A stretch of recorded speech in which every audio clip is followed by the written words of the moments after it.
जय श्री राम। सभी संत कल्याण वाणी के श्रोताओं का मेरे चैनल में हार्दिक स्वागत है। सबसे प्रार्थना है कृपया मेरे इस चैनल को सब्सक्राइब करें।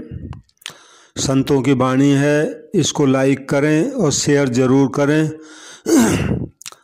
आज कल्याण नामक लेख का 15वां भाग मैं आपके सामने रख रहा हूँ। पूज्य सेठ जी की वाणी है।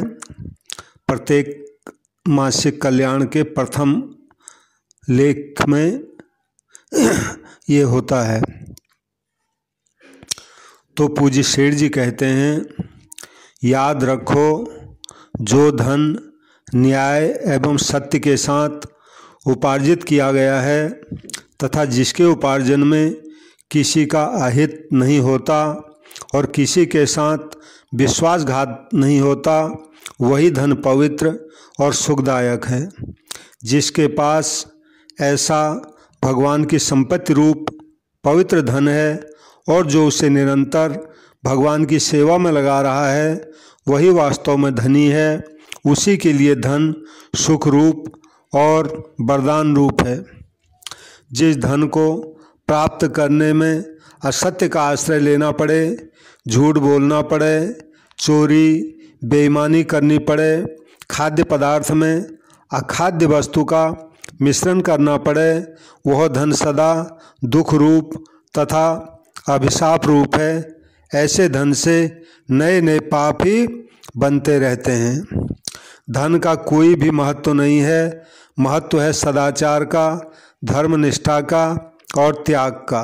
धन तो असुर राक्षसों के पास भी होता है, चोर लुटेरों के पास भी हो सकता है। धर्मनिष्ठा, सदाचार और त्याग से ही धन की पवित्रता रहती है। जो धन धर्म के द्वारा नियंत्रित नहीं है, जिससे असदाचार और भ्रष्टाचार होता है, या जो अधर्म एवं भ्रष्टाचार के द्वारा उपार्जित और रक्षित होता है, जिसका निराभिमानता के साथ त्याग नहीं होता है, वह धन जहाँ रहता है और जहाँ जाता है वहीं अपवित्रता उत्पन्न करता है, गंदगी फैलाता है, नैतिक पतन का प्रधान कारण बनता है। धन को धन के रूप में महत्व मिलने पर वह मनुष्य को चोरी, डकैती, अनाचार और मिथ्याचार में प्रवृत्त कराता है। मनुष्य देखता है कि जिसके पास धन है उसी का समाज में आदर है, वही श्रेष्ठ माना जाता है और उसके सारे दोष ढक भी जाते हैं। इसलिए वह किसी भी प्रकार से धन उपार्जन करके समाज में सर्वश्रेष्ठ तथा सम्मान्य बनना चाहता है। इस प्रकार धन का महत्व होने पर समाज चोर पूजा करने लगता है।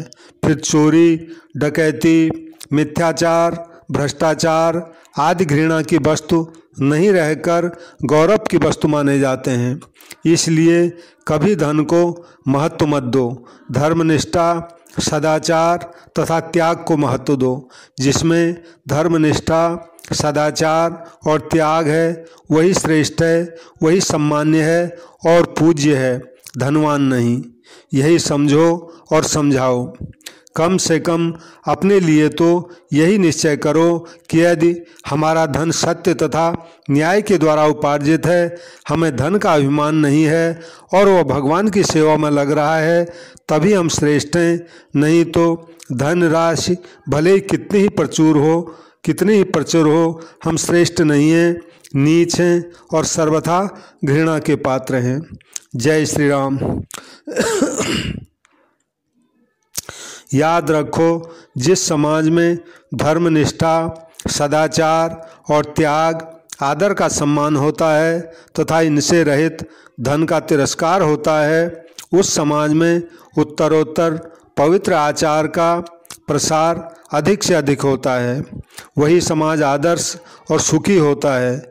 वहाँ चोर पूजा नहीं होती, सत्यता की पूजा होती है। और जहाँ सच्चे एवं ईमानदार व्यक्ति का आदर होता है, वहाँ सभी लोग ईमानदार बनना चाहते हैं। त्याग में ही शांति है और जहाँ शांति है वहीं सुख है। जय श्री राम। शिव शिव। अब कल्याण पत्रिका में कुछ पाठकों के लेख आते हैं। इनको कल्याण पत्रिका में पढ़ो, समझो और करो शीर्षक के अंतर्गत छापा जाता है प्रत्येक कल्याण में। उन्हीं में से एक लेख किसी ने भेजा है, देसी गाय ने एक मरणासन्न के प्राण बचाए।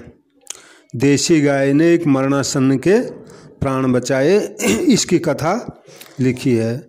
तो लिखते हैं, वर्ष 1999 ईस्वी में भटिंडा पंजाब के पास एक कस्बे मानसा के देवेंद्र पाल सिंह के दोनों गुर्दे खराब हो गए। कुछ दिन तो डायलिसिस से काम चला, किंतु बाद में यह प्रक्रिया भी नाकाम होने लगी। आखिरकार डॉक्टरों ने सारे परीक्षण करने और अपनी ओर से हर संभव कोशिश करने के बाद जवाब दे दिया। परिजनों को समझा दिया गया कि देवेंद्र पाल सिंह अब 8-10 दिन के मेहमान हैं। घर में कोहराम मच गया।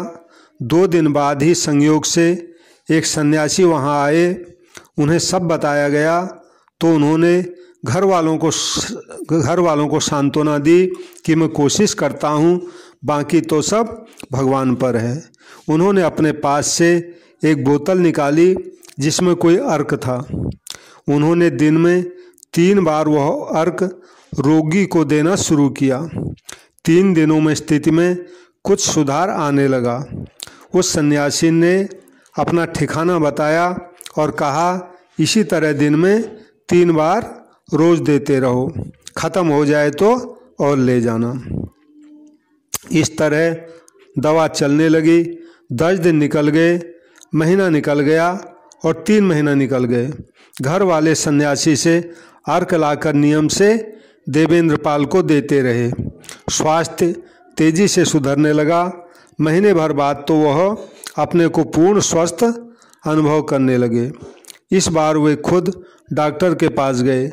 डॉक्टर उन्हें जीवित देखकर भौंचक्का रह गया। उसने सारे परीक्षण फिर से किए तो निष्कर्ष आया कि देवेंद्र पाल के दोनों गुर्दे एकदम ठीक हैं। चिकित्सक महोदय के कुछ समझ में नहीं आ रहा था कि यह चमत्कार कैसे घटित हुआ। उनके जोर देने पर देवेंद्र पाल ने उन्हें भी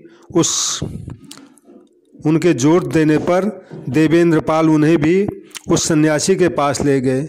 पूछने पर सन्यासी ने कहा, यह सब गौ माता की कृपा है। बोतल में देसी गाय के मूत्र का अर्क था।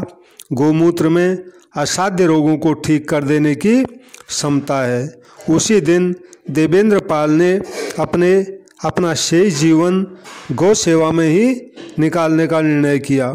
गोमूत्र, गोमय यानी गोबर, दूध, दही और गाय का घी से अनेक प्रकार की दवाएं बनाने की कला उन्होंने सीखी। अब वे खुद औषधियां बनाते हैं और चिकित्सा करते हैं। पूरे जिले में पंचगव्य के वैद्य के रूप में अब वे जाने जाते हैं। इसी के साथ वे स्थान स्थान पर औषधियां बनाने का प्रशिक्षण भी देते हैं। ये गौ सेवा संघ वालों ने भेजा है। जय श्री राम, जय श्री राम। सबसे पुनः प्रार्थना है, कृपया मेरे इस चैनल को सब्सक्राइब करें और संतों की वाणी है, इसको शेयर ज़रूर करें। जय श्री राम। सबको नमस्कार, सबको प्रणाम। जय श्री राम।